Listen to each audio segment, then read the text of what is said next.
Hey everyone, today I'm going to show you how to find your downloads on a Google Pixel, so let's get started with this quick tutorial. First, locate and tap the Files app on your device. This is Google's built-in file manager that helps you organize and access all your downloaded content in one convenient place. Once the Files app opens, direct your attention to the upper left corner of your screen. You'll see three horizontal lines, which is the menu icon. Go ahead and tap on it to reveal additional options and navigation features. When the menu expands, you'll notice a section labeled Downloads. This is where all your downloaded files are stored, including everything you've saved from browsers, messaging apps, email attachments, and other sources.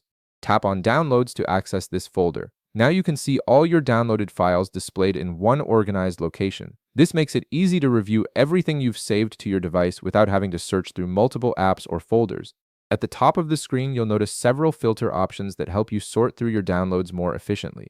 You can tap on images to view only photo files, audio to see music and sound clips, video for any video content you've downloaded, document for PDFs and text files, large files to quickly identify items taking up significant storage space, or this week to display only your most recent downloads. These filters are incredibly useful when you're looking for a specific type of file and don't want to scroll through your entire download history. And that's it. You've successfully located your downloads folder on your Google Pixel and learned how to filter and organize your files. If this video helped you out, be sure to leave a like, subscribe, and I'll see you in the next one.